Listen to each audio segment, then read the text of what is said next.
everyone. Welcome to the Spot Real Talk. My name is Tiara. I'm LaWanda. I'm Tiffany. And I'm Ron. And we are back. This was the mid-season finale of PowerBook II Ghost, and it was a good one. I can't wait to get started with this one because we have so much to talk about. So if you guys hang tight, we'll be right back with you.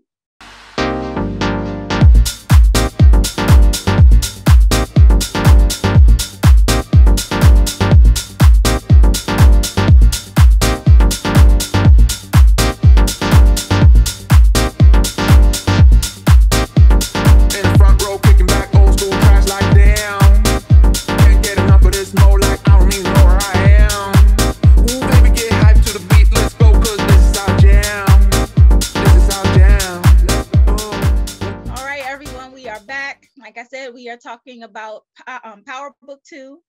This is Ghost, and this was season 2, episode 5, and it was titled "Coming Home to Roost." And man, did those chickens come home to roost for us? Oh my goodness, they did. Yes, when yes. She walked in there and wrote "karma" on the chalkboard, I was like, "Uh-oh." Yeah, yes. You know what's going down. Yeah, I had to think about it. I'm like, so where's she going with this? And then when she kept hitting Tyreek, you knew it. After they let her read the manuscript, you knew that's where she was going. But let me get started early with Lauren. She's a snitch, okay? She's a big time snitch. I need a snitch hands video because she is a snitch. All right, I see LaWanda's face. I want LaWanda to respond and I'm chime in. It's not even, I'm with him, but it was like this juxtaposition of Lauren and Diane to where you see that Diana and where you see where they were both kind of seeming like they were nice and naive. And by the end of the show, you're like, wait a minute, one of these was playing us. Yes. In fact, the whole show was about snitching. Everybody's on everybody, you know. But my thing with Lauren, I don't want to jump. Well, I'll wait. No, go ahead. Don't.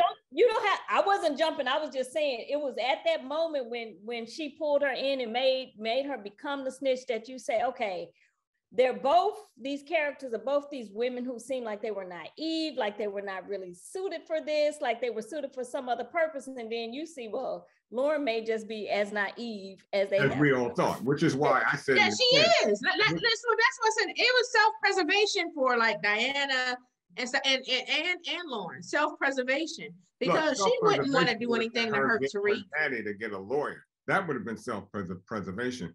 But the mere fact she wore that watch with Tariq, and then Tariq mentioned the book manuscript. Yeah, the manuscript. She got him jammed up.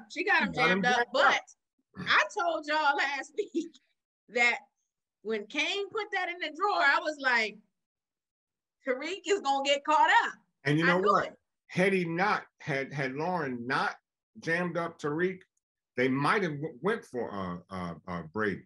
Because remember, the initial conversation was started with Brayden, and when Tate heard that information with Tariq giving up that about the book, prevalent information about the manuscript and who it was written, about. It shifted blame from Brayden. Yeah, and that's Lauren's fault because she was hoping to get something on Brayden, but. And you could tell her question, she was very probing and she was trying to get him to release something about Brayden, and it backfired. Yeah, she had no idea that Tariq is a serial killer. I mean, like, you can't fault Lauren for believing that she got a decent boyfriend. Because when she was talking to Carrie, she was like, no, I have to warn Tariq about Brayden. Like her interest was really, she was really trying to preserve Tariq. So she had no idea. Look, she said it already to Carrie. She was like, no, I don't want to do this. And she should have stuck with that. She should have. And she's a kid. And she's a rich kid who's kind of naive. She's not used to that. But you, as a rich kid, you're told to call mommy whenever there's trouble. And why didn't you pick up the phone and call your mama? That's what you should have done. Because she thought she could trust that advisor, Carrie, who Carrie definitely gets the hands. Carrie got to get the hands. Carrie got to get the hands. And I think that Carrie gonna die this season.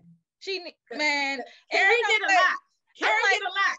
I'm like, Carrie, you got some nerve talking about karma and, you know, people being accountable for what they've done. Especially when she be tricking.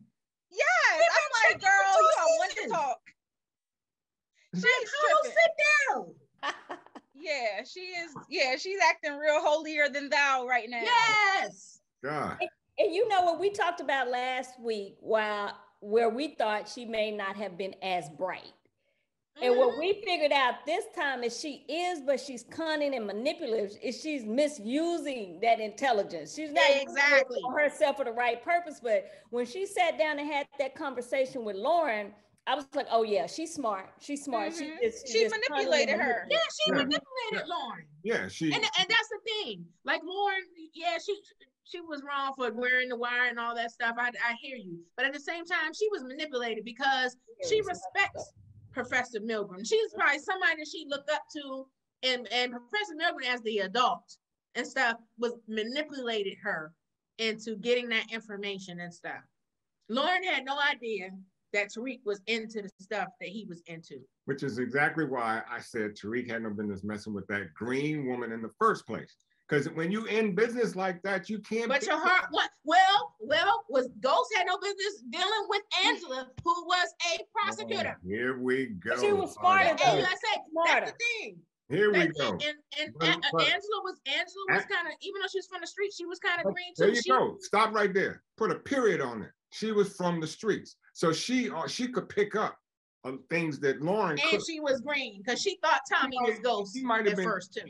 She thought Tommy. She did not want to believe that Ghost was Ghost. I'm not gonna say she was green. I'm gonna say she was misguided because there you go. Angela could go toe to toe with Ghost. She could almost. Exactly. I'm not gonna say outthink him, but she could think on the same level. She could. Playing the game along with him. And that's what made her misguided at first, but once she got it, she was in it. And that's what made right. But I'm saying, but no, he was still drawn to her. That's what made that relationship palatable, because she was able to think alongside him. Lauren, right? But remember, Ghost was drawn to her for what she stood for, because she stood for getting out of the life and stuff. He wasn't looking at Angela like, oh, we gonna be running the empire together. Like he and Tasha did that, but for Angela represented a different life, a good girl, and that's what Lauren represents. Lauren represents. That's what I'm saying about that. Lauren represents a good girl, and she represents a normal life for Tariq. I love you like a sister. That's why I'm gonna come up out of this right now, because I hear where we're going, and I ain't going there. We got enough to talk about. You know what? Let's go. No, but I'm saying even Whitney said that. Even several people said that about the three girls. That one of the things that attracts Tariq to Lauren is that Lauren, the normalcy with Lauren, that he can be a student. He can be like, he don't have to be a trap king, you know. He was manipulating her too, though. Yeah. Oh, he definitely was manipulating her. Well, Tariq, who doesn't he manipulate? Look, I mean, we can say that about everybody. Like, he manipulates Brayden. I mean, that's his boy, but he still tells Brayden just enough. And who didn't do that? And where he get it from? Ghost. Right, Ghost did the same thing with everybody in his life. Got it from his mama too. And his mama too. And when you bring up Brayden, everybody's been playing him, because Kane was manipulating him, but I also think that's going to be Tariq's out, because I believe that badge was in Brayden's side of the room. I think that's what I'm.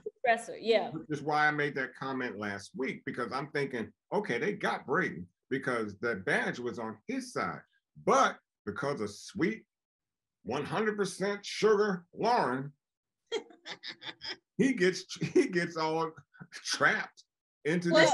You know what, Lauren and her naivety, or whatever you want to call it, she has not only gotten Tariq jammed up now, but now Kane has been pulled into it too, because he's on the recording. So now they're going to be investigating him. And so the thing is, like, I appreciate Lauren and her trying to help. She even gave up her brother's apartment. I do sense that there's something else going on in Lauren's family, because she stated that her brother couldn't stay out the halfway house. Yeah, and so I'm like, okay, there's something else there with her and her family. Everything's not as squeaky clean as we think it is. But I was just like, I hated that she got manipulated like that. And now you see Whitman, he's kind of pissing me off too. He got to get the hand. Oh, he's been on the hands. Because no matter what, he can't has been cleared. Right. And he's still trying to make Zeke fit his narrative. And you know, him and Kamaal had said that they were not going to tell Jenny about what they were doing in terms of investigating things with KANE. And what does he go do? But the first thing he goes is sets up a date at the bar to talk to her about KANE and investigating so that they can get Zeke back on as a witness. And I'm like, this man is deranged. Listen, you know what? That's what I'm saying. He's still mad because Zeke hit the draws. That's what it is. He can't get away from that. But and so he's gonna make him the fall guy regardless. But in the end, if Tariq gets off, it's going to be because of Whitman and that doubt. It's because they're going to be able to create enough doubt that it was actually KANE and Braden running this syndicate with Zeke, and that Tariq was kind of the innocent person in it. That's exactly how they're going to play it. And you know what else going to happen? Because first off, you know, we all know that Tariq didn't kill Ramirez.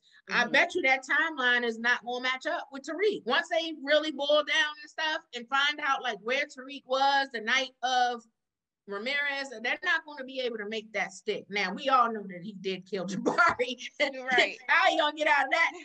I don't know yet. But the Ramirez thing, I think they're not going to be able to make that timeline stick. They're not going to be able to make that stick. And then somehow that video, if it doesn't, but I'd be shocked, the video of Braden robbing that jewelry store is going to surface. Yes.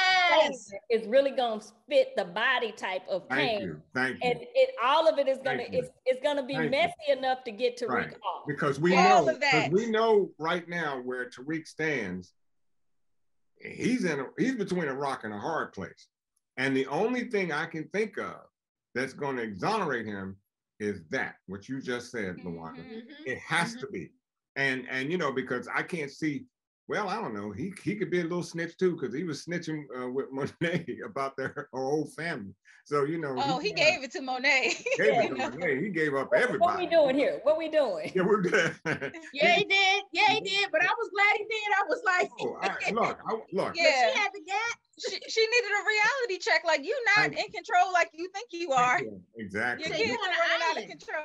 Donna Exactly. took the money. Yeah, I mean, who's still up there messing with the nigga that dropped your name to the. Oh.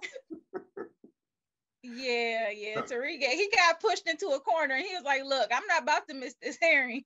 Yeah. Did you notice that he was dressed almost like Ghost going to court? Yeah. Because he had the same type of coat on and everything, the suit, and in the scene when he got locked up, he had the hoodie.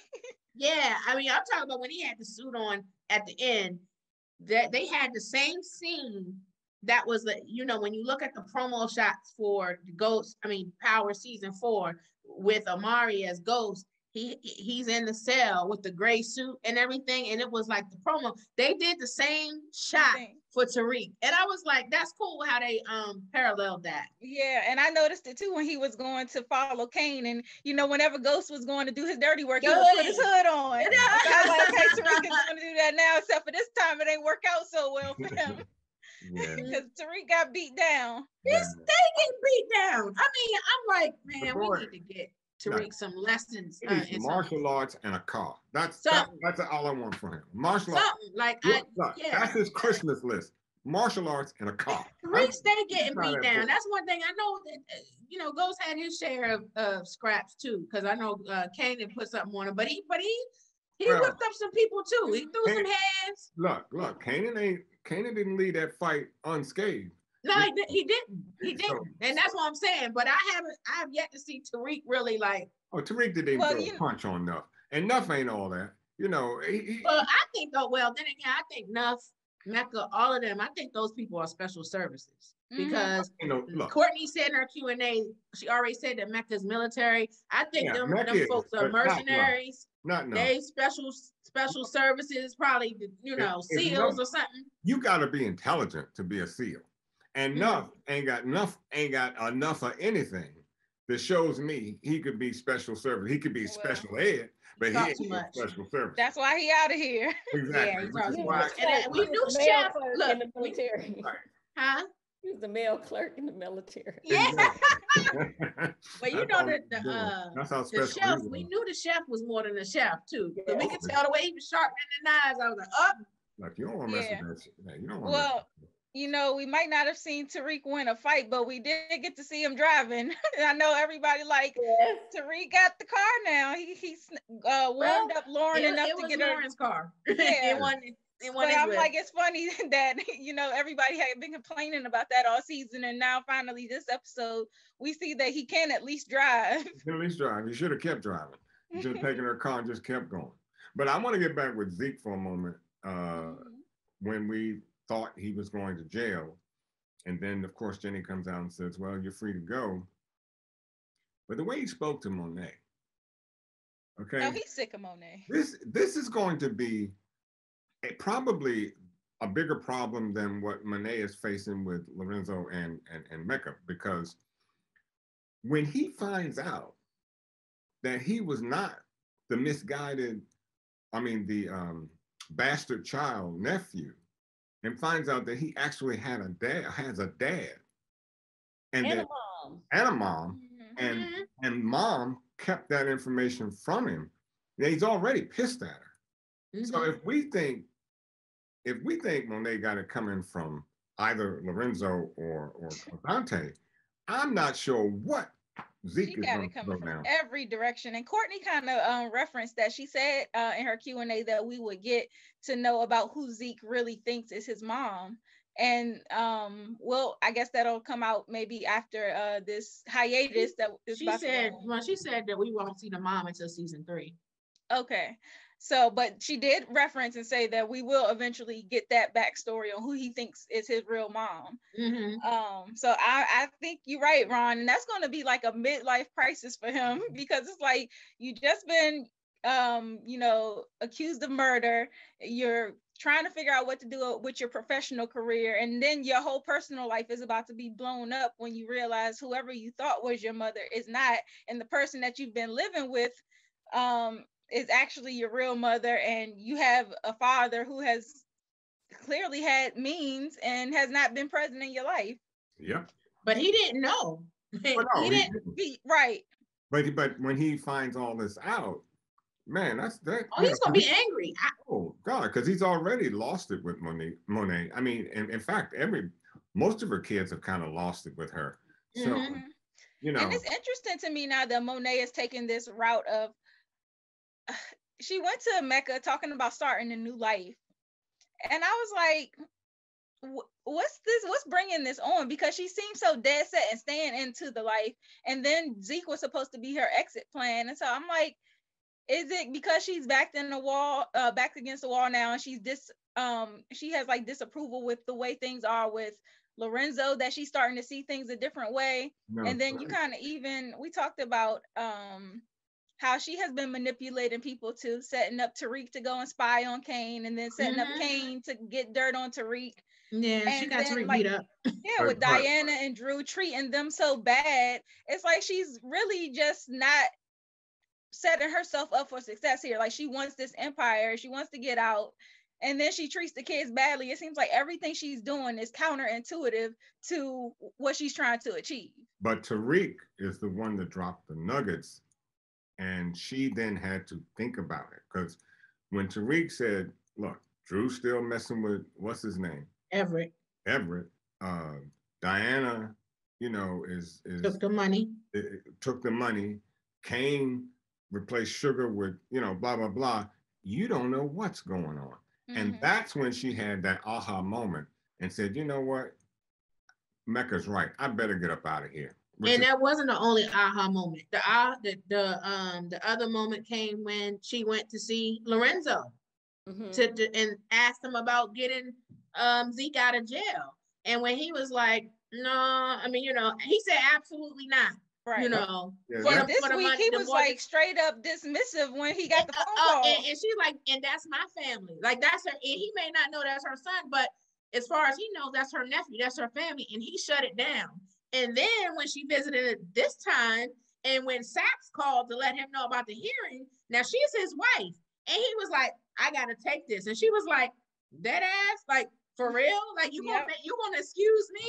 So that let him know, okay, so you ain't really riding for me for real. You ain't willing to ride for my family. You excluded me from stuff. So at that point, I think that's when she made a decision, like, you know what, I'm about to wash my hands of him and stuff. And then you got an old flame in the past saying, you ain't gonna have to scrape for money anymore. And I set up trust funds for each of your kids, not just our kid, but all of your kids. I was like, Team Mecca, on outside, I was like, give me the pen. She was sold when he said that the first time. She just didn't know it. See, so by the time Tariq dropped those nuggets on her about her own kids, she was like, yeah, I better get up out of here. It's time. Yeah, like he ain't rocking with me. My kid's tripping. I think that's enough to sway her, because this, you know, you think about over the course of the last year, people shooting at her house. Yes. You know, exactly. She was like, he said, you don't gotta live like that no more. Yeah, I got you. I heard that. I'm not mad at her for doing it. I mean, I ain't either. I was looking for men. You just should have come up with that thing a long time ago, because now you got to go in the house. First of well, I don't want to get there yet, because I know I don't want to jump. I don't want to jump. No, go ahead. No, jump ahead. But we on the topic, because I'm about to go there if you don't. Listen, the kids are grown. Wait, well, here's the thing. Let me see if I can break this down in a short term. So when you were entering the house, and this is Monet, I guess you had in mind to have a family sit down and explain what all this is and who he is and yada yada and yada yada. But instead, you walk in the house and guess who's coming to dinner? Yes, came home to roost. You are not the boss anymore. You are not the boss. It sounded like a party was going down. In Spanish. And you know, so you walk in and there's your husband at the seat of the table. She looked like she seen a ghost. At the head of the table too. He's like, honey, I'm home. You ain't running nothing now. You just the back seat. And you know, even with Lorenzo being happy to be home, he had to have felt that something was up with Monet, because, you know, if it were you and, you know, your husband is home after a long stay somewhere, or your child goes off to war and he secretly comes back home and you see him for that first time, you might be shocked for that moment, but then you run to him and hug him. Instead, Lorenzo had to come to her, and then she gave him that kind of half-assed smile and kiss. Talking, and when who was it? Diana that said, no, Kane. Was it Kane that said, no, or Drew? Drew said, is this why you were acting so funny? Blah, blah, blah. And she said, and she kind of hinted toward, Oh, Diana peeped it, because Diana know what's good. Oh, Diana knows like, what's good. okay. And Kane looked like he might have been a little suspicious or something too. But, you know, with as far as Lorenzo is concerned, I would be asking myself, and you know, you're acting kind of cool. And you know, and he knows she didn't know. Exactly. And we know she didn't know. So he took the call. He didn't want to tell her about what was going on with the call. And the other thing was, remember the time when Monet was supposed to go visit and Diana went and talked to him. And he was like, where's your mother? So she was already dipping out. Yeah, it's not gonna be pretty for Monet. No, I would be surprised, honestly, if she makes it out of this season, because I can honestly see her, you know, maybe dying this season, and I could be wrong. I felt they kind of have to keep her around though, because she's like the if there's going to be this feud between Mecca and Lorenzo, I feel like she's the glue to keep that storyline together. I don't know, Kane. It's to be the children. If the children, it'll be the children. Well, regardless of who dies, I definitely see a split in the family. Oh, and I think now that Lorenzo is home, Kane is going to try to warm up to Lorenzo, as well as the rest of the kids. They are not rocking with Monet at all. Monet is pretty much on an island by herself, and all she's going to have is Tariq. Well, actually, Tariq said exactly that. You're on an island all by yourself. And, you know, and that's so right. And in the excerpts from the next show, we see KANE already trying to warm up to Lorenzo, and they're talking about getting rid of the threat. And we're trying to figure out, I'm trying to figure out, well, which threat are you referring to? And, you know, it's been my contention that Mecca or Dante is going to rise. He's like Cream. He's going to rise to the top because he's got everything.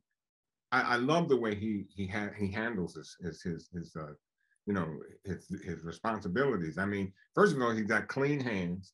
So, you know, if he wants to kill you, he's not going to do it. He's got people to do it for him. You know, he's a ghost. And I like that ghostly kind of, you know, operation, if you will. And he has that. And Lorenzo just doesn't stand a chance to me up against Dante. Well, did y'all see he kept referencing Mahoney? You know, this, whoever their rival Mahoney is, apparently they've had run-ins with him and his crew. Yeah. And I'm like, okay, so they didn't drop that in there for no reason. We're going to see another rival to his operation come up. And so, you know, Dante, he's not, you know, he's not just sitting there unscathed. He has competition. And so I think we're going to learn more about this Mahoney situation. Then we'll start learning the backstory of Dante and where he's been, and probably get into whatever he was doing in that time away from Monet. But Lorenzo is, well, I was gonna say Lorenzo is still a known, you know, person in their area too. And so once word gets out that he's back home, you know, I'm sure whoever, you know, I know he's still known amongst the streets for his family running his operation, but now that he's back, I'm sure that, you know, whoever GTG or whoever else is his competition is going to be feeling like, oh yeah, we gotta step it back up. So it's going to be interesting because we're only at the mid-season finale and so much has gone down. And so I'm like, they really stepped this season 2 up. They're bringing it.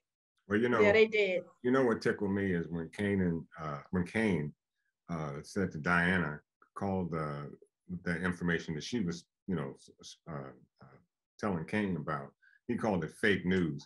I'm like, okay, okay. We've heard that before from a previous president, but you know, it's interesting how they're developing KANE and Diana, because Diana, I think, has had enough of KANE. And it's going to be real interesting when this split happens, because there's going to be a split. But where does Diana go? Because she's fed up with Monet. She's a daddy's girl. She's a daddy's girl. And she also likes Tariq. She likes Tariq, and she doesn't know Mecca. So this is going to be real, it's going to be real sorted, but it's going to be real interesting how they sort this out between the family, because Monet has created an absolute mess. Yeah, well, you know what? This episode made me think about KANE too, because I think before we were thinking about KANE as being, you know, we knew he was a hothead. And I think we just looked at him as just like a brute and somebody who is just impulsive and doesn't think. But when he had that conversation with his mom, I said, that let me know that he's smarter than we think he is. You know, because he was like, no, I've been thinking and I didn't put it together, and all this leads back to you. Yeah. Like I've been following Tariq, blaming him for this and that, but this is you. And I was like, I really felt that commentary from him. And I was like, that let me know that he thinks more than we think he does. And perhaps he's been acting that way because of the way Monet has been treating him. You know? It's exactly why. And so, you know, now this is interesting too, because the question is, does it change him? Now that he knows what's up, and now that he kind of has, you know, the story in place, what does that do for him? That's going to be interesting as well. So does he actually go against Monet? Yeah, I mean, kind of, if you get backed into a corner, you never know what might happen. Because I mean, Monet, she's a formidable opponent, you know, but she has she overlooks a lot of things because she has so much going on. And so when she's not at the top of her game, it's easy to come and snatch the spot. Yeah. And so, I mean, it is what it is at that point. And, you know, one thing I wanted to talk to about was Tariq in this Yaz situation, because he got the apartment, he got everything in order. Then he goes to the hearing and he's granted temporary custody. And, you know, it kind of reminded me of that last episode of Power where Ghost got everything he wanted. He had everything in order, and then boom, destruction. Everything gets torn down. And this is exactly what happened with Tariq, because he got everything he needed to get Yaz. Everything seemed to be falling in place. And then boom, arrested. And so it was the judge let him know, you make one misstep and it's a wrap. She's going back into state custody. And when you're going to say something? I wouldn't feel bad if it didn't impact Yaz, but because the little girl, you know, she's impacted. Nobody's trying to see her in foster care. So I'm still trying to figure out, what does that mean for Lauren? Does, you know, because typically in situations like that, and they start asking her questions, but she's already given the tape, like, do they get married? So she can't test it. I mean, I don't know how all of that's going to work because they already have the recording. And so it's making me think, if he can convince her that he didn't do it and that he's being framed, will she step up and say, wow, we can do this and I'll get your sister, you know, because that's the biggest thing. It starts making me ask those kind of questions. But with the courts released Yaz to a non-family member, and the fact that Tariq has now been arrested, he can almost forget about ever getting her, you know, and then for murder. So that's a one and done. Not a murder, a double murder. Double murder. And he has to be totally clear. Yeah. He has to be totally clear. Totally clean. And I mean, squeaky clean coming out of that. And I don't know how he can do that without. Well, I don't know, because they let Ghost run for lieutenant governor, and he was arrested for killing a FBI agent, Greg Knox. So, and they gave him Man of the Year, the Justice Department. Remember, he, you know, that's when Raina was killed, the night of that Man of the Year thing. So if that can happen, Tariq. But one thing Ghost was doing that Tariq does not do, he was playing both sides of the coin. He played the political side and he played the street side. And theoretically, if Tariq was going to learn anything, he should have learned that from his pop. Well, he is playing the political side. He's Rashad Tate. Hello. Well, I mean, that's he's making the connection to Rashad Tate, the political side, and he's cozying up to Simon Stern. But Rashad, so Tariq is playing the political side. But the problem with Rashad, he's gonna play the great card and he's gonna win. He would have to, because Rashad don't do nothing for anybody unless he's gonna get something from it. That's how he's gonna get off too, because Rashad is an opportunist. He gonna see this Kamaal is his brother. He gonna say, y'all targeting the brother, this, that, and the other. He gonna use it as a platform, and he gonna use it to bring Sweeney down, and he gonna get Sweeney's seat.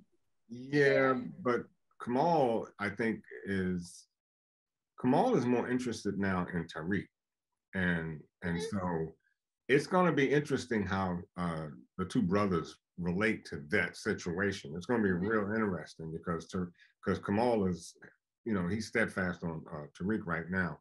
And rightfully so, because rightfully so. You know, and so it's going to be interesting. But I think, like you said earlier, Luana, I really want to see that development with the jewelry heist and how that ties Brayden back in, because if anybody is expendable here, it's Brayden. And you know what? I almost felt bad for Tariq when he was getting arrested, and I seen him walk past Brayden, and Brayden had his head like kind of down, looking at him get carried out. Me too. And I'm like, you know what? Tariq did this though, so I don't feel bad for him. But I was like, you know what? Brayden got to get the hands too, and he got to get it because all of this happened because of him fraternizing with KANE when Tariq told him not to leave him alone. Yes. Yeah, yes. But, it goes back to what we've said earlier, and I know I enforced it. I just thought that, you know, if you're going to have a team, you got to be able to A, control them, and B, you have to trust them. And I couldn't see out anything from Brayden, because Brayden was just a white boy who wanted to get a street cred. And, you know, a rich white boy that wants to get street cred, he's never going to get harmed. You know, and even if he does go to jail, I guarantee you he won't spend a minute in, you know, by the time his father and mother get to it, you know. So it's going to be interesting, though, because for Tariq, the only way I see him out of this is snitching. Well, he ain't gonna snitch. Did you see Zeke, how Zeke was looking at him too? Yeah. Mm-hmm. Zeke looked at him like he was kind of pissed too, like, man, you almost jeopardized my career and stuff. He had this look on his face like. And you heard Carrie, this is what he deserves. That's why I said she gonna die like, this season. This chick is too much. She gonna die. So the part that I absolutely hollered at was when Tariq was sitting in the jail. He gets the letter from Ghost, and I was expecting it to be some kind of heartfelt letter telling him, like, if you get in this letter, you know, you obviously made some missteps. I hope you can correct your lifestyle or something like that. And the letter straight up said, if you get in this letter, this is what you deserve, basically. What you say? He said, and you're where you belong.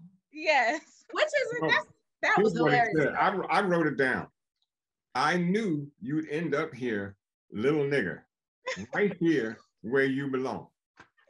Now, that was hilarious. But he had a lot. Ghost had a lot of nerve after all the dirt that he did. Look, but okay, Ghost or not, you know, when I heard it, I'm like, well, damn, when did KANE give that letter to Ghost to give to Tariq? Because that just didn't sound like anything to me that Ghost would say to his son. So I was a little distraught over that. I don't know. That broke me down. Because Ghost also pulled a gun on his son when he was trying to scare him into doing right and stuff. So that I can understand. I mean, I literally can. So you can understand him putting a gun up, but you can't understand him saying, "Little nigga, okay, this is putting a gun on his son to try to scare him. It was a scare tactic.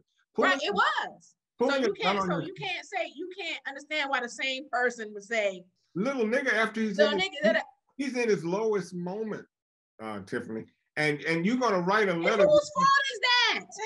You know, and we talked about this offline. Tariq had all the advantages. Like, he lived in a penthouse in Tribeca. He has no reason to be in the streets. And he sent him to choke and all these other advantages. So there's no reason for him to be trapping. There's no reason for him to be in the life. And he said, Ghost told him, what was that, in season 5 or whatever, when he said, I would die before I let you in this life. Remember when Tariq got his face and said, teach me the MFing game, Ghost. He was like, I'll die before I teach you. So that's what I'm saying. So for him to go through all that and then to have a trust set up for him and get into the best schools, and then you still end up in jail. If that was my child, I would have my name out there.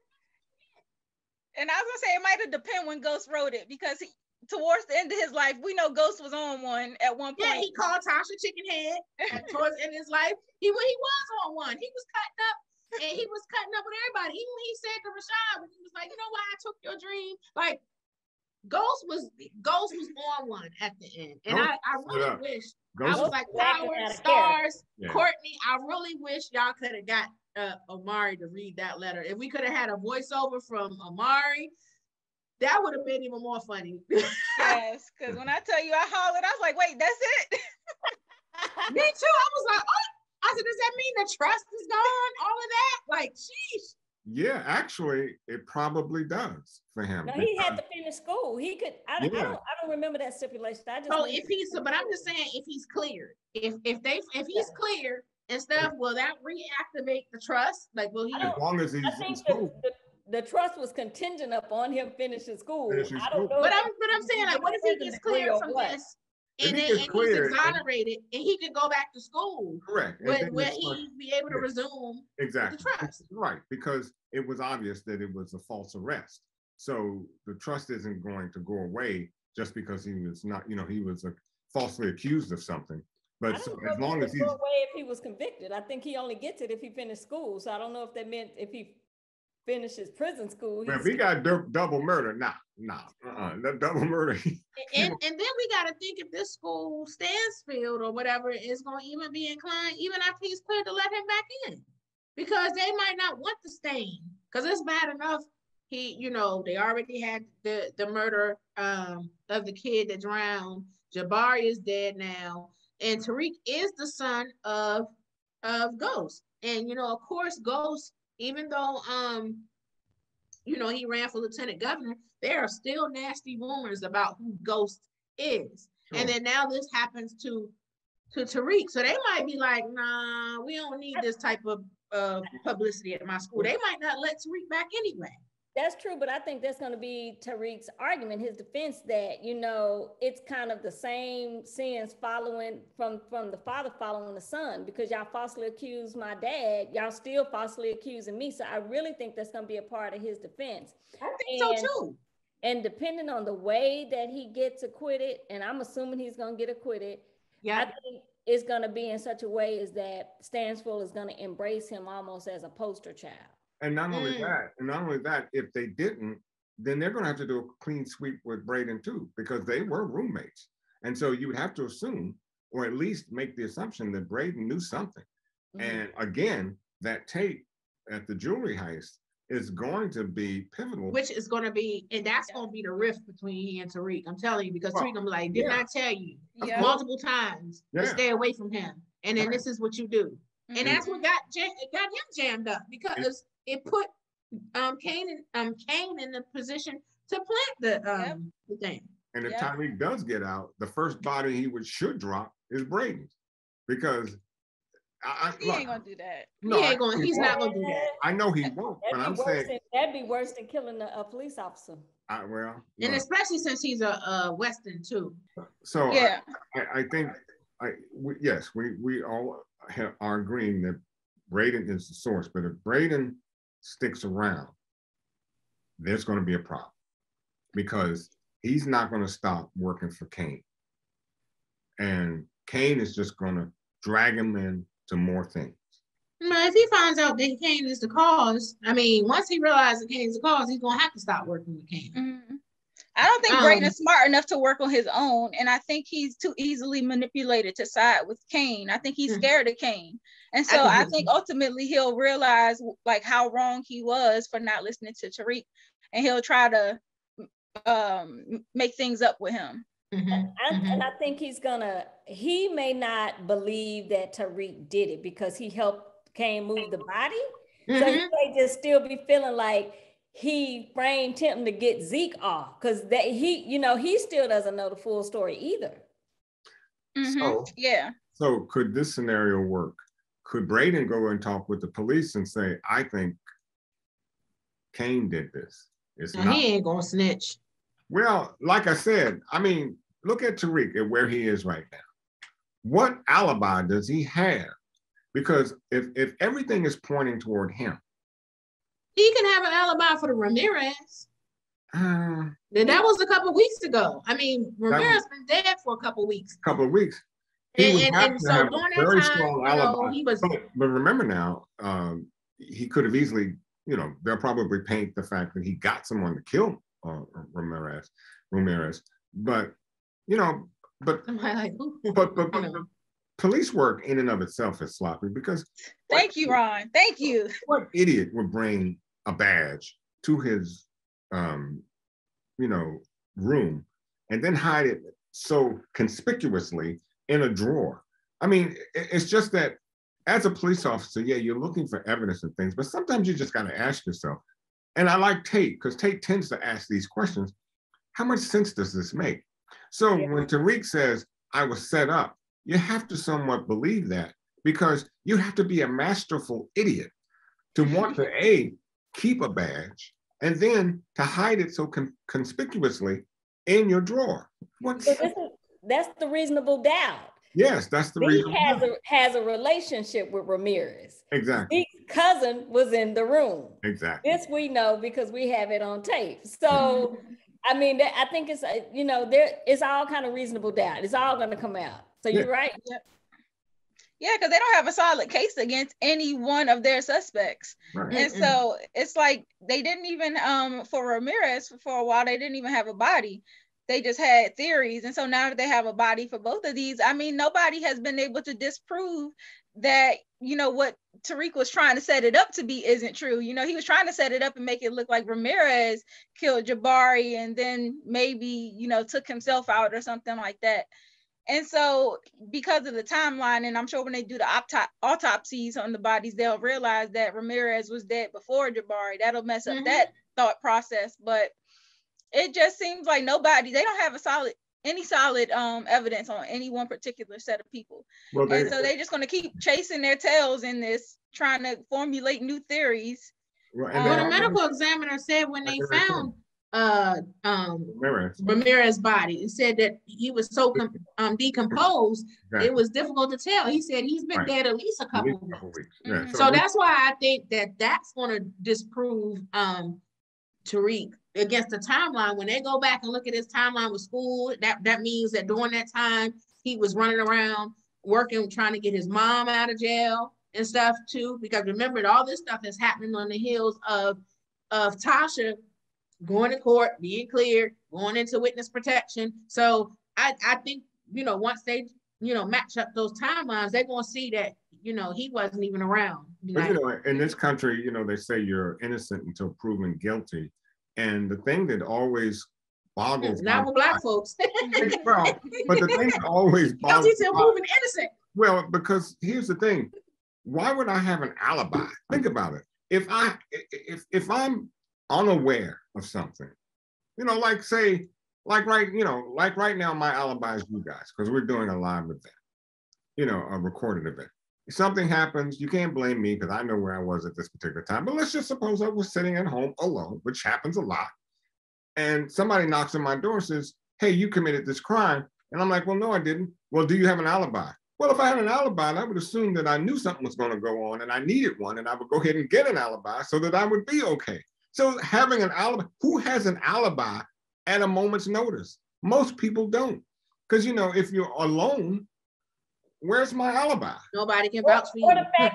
Or the fact that they'll discount your family member and say your family member is lying, which often happens, that even if you have an alibi, they'll find a way to discredit that person. Exactly. So are we really innocent till proven guilty? No. What did I say? Guilty till proven innocent. Yeah, I mean, might as well just go to Great Britain and Britain's laws are guilty until proven innocent. That's where we are. We're the same thing. We just we sugarcoat things. But the reality is, and they're going to ask Tariq the same thing with Ramirez. Where's your alibi? Yeah, I mean, I'm sure, you know, Tariq is crafty. He'll figure something out.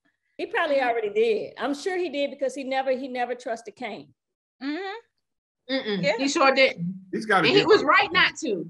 He's got to. Well, I mean, well, first off, you know, once Kane showed his hand with the GTG dude with the pool and all that stuff, you know, I think he, you know, Tariq didn't trust him long before then, but that was really confirmation too when he sent that dude after him with the pool. He was like, oh, okay. Yeah. And I think the only thing that kept Tariq from killing them was what Monet told him. Like, you know, don't if you do that, then it's on me. Yep. But now, I think it's getting ready to be all bets off. I think Tariq getting ready to, you know, if somebody tried to kill Kane, I think it would be Tariq.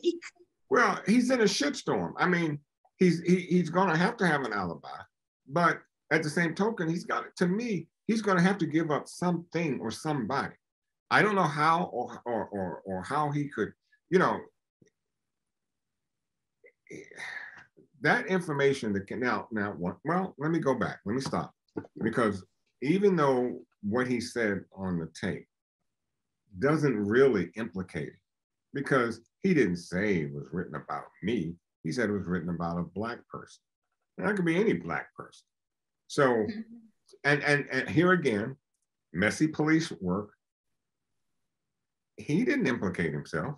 He just said, I know who it was written about, and it was written about a Black man or a Black person. Well, you know they're going to ask him. They're going to double back and ask him and say, well, I can agree with that. Because he did say, Jabari told me who it was about. Yeah.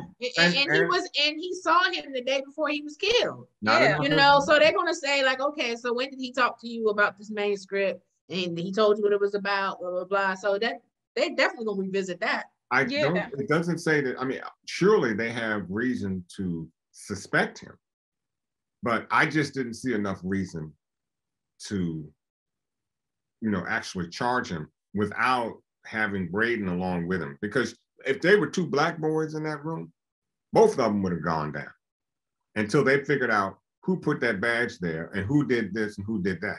They didn't. Braden sitting there next to the police officer, like no rain has fallen. But and Braden is a Western too, so he had two things on his side. He white privilege and he's a Western. But that's gonna be the biggest thing, is because I believe that badge was in Braden's side of the room, it was in his dresser. And so that's gonna be the big question. If you're in both of their rooms and you find it in Braden's things, why is Tariq the one that you arrested? Yeah, the whole case is super weak. And the fact that they're using that badge as evidence and that's enough to justify an arrest, they're charging him not only with Ramirez's murder, but also Jabari's murder. Where's the evidence supporting, charging him for Jabari? Where's that evidence? Only that the murder was done. Yeah, of course there's a connection that they've gathered based on previous information, but that doesn't tie, none of that ties Tariq into the story besides the manuscript. The connection is the gun, because and that's what Whitman was saying. Whitman, I can't stand him, but that's one of the things he was just saying to, I don't get how this ties Tariq into the story when he was saying that to Kamaal, but Kamaal was dead on about the relationship with Tariq and Braden selling drugs, and then he made the connection with Ghost, the rumors about Ghost drug life and stuff. Yeah, and of course we know this as the audience because we've been watching along, but if we were removed from the situation and we were doing the police work, it's a very weak case, all circumstantial. Yeah. All of it. But don't you like how Monet threatened Carrie and Carrie got herself right back? Right back. He basically opened the door that's going to expose the drug ring and expose everyone. So I was like, she said, Monet. That's why I said, so she gotta go. So she gotta go. If Tariq don't do it, Monet might still do it. Mm-hmm. Monet got enough problems. I don't see her backtracking on anything right now because she does have enough problems. She got enough. What I also thought was interesting too, how when Kane was talking with Mecca, he was able to guess that Kane was involved in that murder. He was like, oh, so that's why you was trying to get out of town? And I was like, see, all of these people are just sloppy. Yeah, they all are. Look, did you see how shook Kane looked when Chef off nothing like that? Kane was shook. Kane better know who he's dealing with. I think he does know. Kane took too long to answer for me. And I know Mecca probably thought. He's lying. Yeah, he lied. He knew he was lying. The only reason why he ain't going hard on Kane like that because Kane is Monet's son. I get ready to say, it's all about family. That's the only reason why he ain't doing that. He didn't get his throat slit. Because he loved his mama. Exactly. His mama saved his life. Exactly. Which, that kind of brings me to a theory that I have for the remainder of the episode, because I'm thinking, now that Lorenzo's home, we seen Kane trying to warm up to his father and trying to be his number two. But Lorenzo is kind of rejecting him from that position. And so with Mecca knowing the dynamics of the family and knowing that he's trying to get back in good with Monet and trying to help her with her kids, he has like I said, he's sparing Kane because of who he is to Monet. And I think that once Kane feels that rejection from Lorenzo, he's going to go even harder to side with Mecca. And I still think Mecca has ulterior motives in this whole thing. Oh, you can the tell trust got to that. be money laundering, I was thinking the trust are probably to launder money. That's a good observation there. I didn't think about that. But I know that Mecca, I think he's eyeing the top spot. He's trying to knock Lorenzo out. And I think he wants everything. He wants the top spot. He wants the woman, the kids. He wants the whole family. He's coming for it all, and I ain't mad at him. And he has the intelligence and the savvy to do it, and to control everything. That's what I like about Mecca. I don't see that with Lorenzo. In fact, as far as I'm concerned, if Lorenzo comes back, and he's on top, he'll be right back in jail in another 6 months or a year. That's just how I see Lorenzo. And we can't sleep tell you on why. Drew. I'll tell you why I see it that way. Because he left Monet in a position that she had to figure out. He didn't leave her into an organization. Right. There's no security for her. Around her. And that's what Mecca been saying. Exactly. He was like, you had to become the woman, like you had to try to figure it out. You wouldn't have to do that with me. And that's why I was like, I was here for his pitch. Right. And this is why I think going forward, I think it's going to be a split in the family. I think it's going to be Diana and Drew teaming up with Lorenzo. I think KANE is going to rock with Mecca once he gets rejected.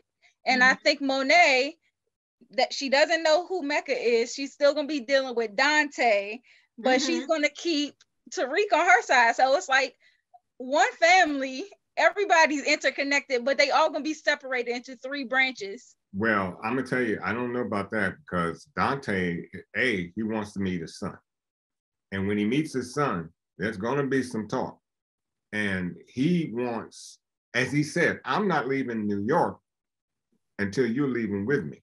So Dante ain't about no, he's not going to play this out. Listen, Monet ain't going. Monet ain't going. She might not make it out this season. At this point, I don't even know that Zeke is making it to the NBA. He might be off too. He might get caught up in the crossfire. Drew, Courtney has said that Drew is the Michael Corleone of the crew. So that means they setting Drew up to be like head of the organization. He gonna be, if Lorenzo is there, he gonna be the number 2, not KANE. That's what I was getting at. I do want to go back to one instance where Zeke went to Everett's room and found Drew, and then they're talking and all, and then all of a sudden he says, "How you know him?" Yeah, he had to hurry up and think quick. He said, "Oh, at night." But the thing that got me was, so Drew said, "Oh, we met at the party, the club, the night of the GTG thing," and Zeke's like, "Oh, okay," and he bought it. But Everett was in his feelings after that. I'm like, "Yeah, dude, this is what you wanted." Exactly. Do you want to be in the closet or out the closet? Exactly. I said, you were the one scared, to live your truth because you don't want to lose your basketball scholarship. But then when Drew played the game, you were pissed. I was like, okay. And if you wanted to expose yourself, why didn't you say something? I mean, there was this pregnant pause. If you had something to say, you should have said it. That's why I said. Then he was mad at Drew. Then he gonna be mad. I was like, so he said, so you wanted me to say something? Like she's like, yeah. Everett gets the hands too. Another thing I wanted to bring up is Davis, because he went to go see his brother in jail and got a little tidbit dropped on us that, the brother is seemingly taking the rap for Davis. He's in jail doing the time for whatever Davis did previously. And, he was like, I'm going to do whatever I can to get you out. And the brother's like, well, I'm going to do whatever I can to make sure you stay out, because if you pursue this, then the truth would have been in a big too. Yeah, he's like, the truth might start coming out. Yeah, so Davis, he definitely has some dirty little secrets that we're not aware of. And it's interesting considering how dirty of a player he is as a lawyer, that he has his own dirt that, could possibly be exposed. Well, to me, it explains how he operates. So I see that. But what I'm a little pissed off at is this man is getting millions of dollars to help these families, and he ain't doing jack. I mean, when they said, Tariq, you got your lawyers here, I'm thinking it would be Davis showing up first. Right. That's what I'm thinking. I don't see Davis. And then I'm like, you know what? He was on the way to take care of He got the call. I know he got the call, and he said he was on the way. So yeah, but this is what I'm thinking I'm going to see. And because I was hoping, I'm like thinking to myself, what can he say or do to help Tariq at this point? And that's what I really want to hear. I want to hear him be the lawyer that I want to see I want to see Davis be a proctor. At least that's what I want to see. I want to see that, because then I can see the money. But right now, Davis hasn't done anything for me except show how flamboyant he can be, and smooth talker. But I haven't. We got Lorenzo home, so Well, Lorenzo, that was, he and Sax got Lorenzo home. Well, that I was going to say that's by chance that Sax was screwing Jenny, and Jenny gave up some info. And Sax, yeah, but he used it to his advantage. Well, I'm saying that's kind of easy. That's like, you know, that's a burden. We just say a bird in the hand. That was fed to you. You know, you can't mess that up. I don't know, because Lorenzo was supposed to be in there for life. It was his idea to hire Sax because he knew he would have those relationships. Yeah, but that's exactly. That's what I'm saying. So he does have some discernment. Like, he was like, okay. That was by happenstance. That wasn't. That ain't by happenstance. He hired Sax because Sax is a USA. And what I'm saying is the information falling into their laps like that was by happenstance, because of the fact that it wasn't any good investigation that went on. It was just by happenstance it fell in their lap. And of course, he's smart enough to know what to do with it. Thank God, you know, but you know.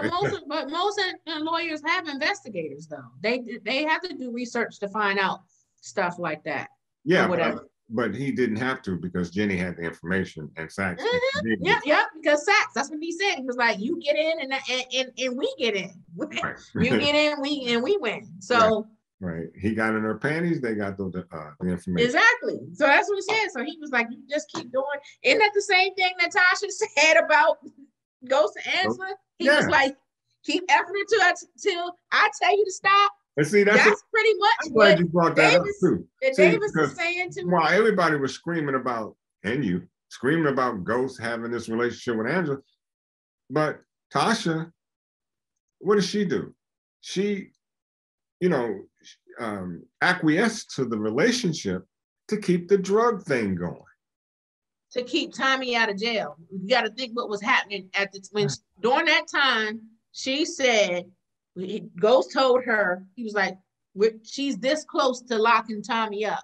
So she was like, you know, it's because of you that this Fedby is in our lives. So he's like, you need to fix this. So you need to keep doing it until I tell you to stop. I don't care. She's wrong. Of course he was wrong, but he was wrong too. Well, but go ahead, T. Did you have something else to add on that, Tiffany? Because I was to button that up with the button that up. Because I was thinking about Davis in the situation. Like, Tarika's going to need a better lawyer than Warren, you know, because Warren is kind of a timid lawyer, and I don't think he has the litigating skills that Tariq needs to defend him against a double homicide. Oh no. Tariq better figure out something quick, and he better scrape up some money to do it, because Davis is going to want his dough. I think he's like a state lawyer. I think he's an estate lawyer. I don't think that Warren is a criminal lawyer. No, I don't think so either. And that's why I was hoping when Tariq called him, I was hoping that it wasn't for defense. Right. No, I think he called him probably to find out what was happening with the Yaz thing, because that's who represented him in the custody for Yaz. So he probably was just like, now what? Now well, I guess when he showed up at the jail after Tariq was already arrested, it was just to drop the letter off. It was a little confusing there, because it looked like Davis had been called to come in and defend Tariq, and then Warren is there to show up. So it's not to say that Davis still won't defend him. You know, once he gets wind of it. He been Tariq's lawyer. I think he is going to defend him. I think Warren was there. Money. But I agree with you, Tiara, in the sense that if you were going to call a lawyer at that particular time, I would think you'd have called Davis first. I think Davis did get a call, because Davis got a call. I think he called him because he did call him, because Davis said Attorney Warren said he heard. He said, I heard. He said, I think he just showed up by chance to drop off the letter, because he said, in the event that you were charged with the homicide, I was told to give you this letter. Exactly. That's what I think. So he just showed up there. Yeah, but I think Davis was ultimately called for the defense. It was because you can see that he got the call, and Davis, he looked like he was getting ready to either get a cab or whatever, and then he was just like, all right, I'm on my way. So he got the call. Tariq called him too. I just think that, like you said, T, that Warren was there to drop off the letter that Ghost left for him, and also probably to give him a heads up about what happens now with Yaz. Well, because he's smart enough to know that, because the lawyer explicitly said, this is temporary, and if you do any iota of a thing, she's back in state custody. And right, but I would want to know like where's my sister going now? I mean, now you know, like a foster family or something until Big Mama can get through her program. Right, and which foster family? Like I would want to know those details. Well, I mean, that takes it probably what, a year to go through the a detox program like that. So it depends on how. I mean, you know, sometimes it's something that's like 30 days, 30, 90 days, whatever. So I don't know. I mean, for rehab, it depends. It depends. Sometimes it's like, you know, and if she has to still prove that she's, you know, okay to get gas back. That takes a minute, particularly when you know, digging into the trust fund to support your habit. That's pretty steep, you know, for court to consider. But yeah, it's interesting. I did enjoy this whole show, and yes, lots of twists and turns. Yeah, it kind of brought home all the messiness that's been going on from episode to episode. So I think I see a little clearly now what season 3 might bring us. Yeah, well, even the latter half of this season. So right, Courtney has let us know that they are on hiatus until January, and then we'll get episodes 6 through 10, which I expect heat. I do too. Fire. And I'm very interested to watch Courtney's IG live where she breaks down this episode, because I want to hear, you know, her insight on some of this and try to glean some information on where things are going to head. So I'm just looking forward to the latter half of the season. And I think that we kind of have something special that we want to announce since, you know, the show is going to be on hiatus. And of course, we have the holidays coming up, and we want to be mindful of people celebrating with their families or whatever.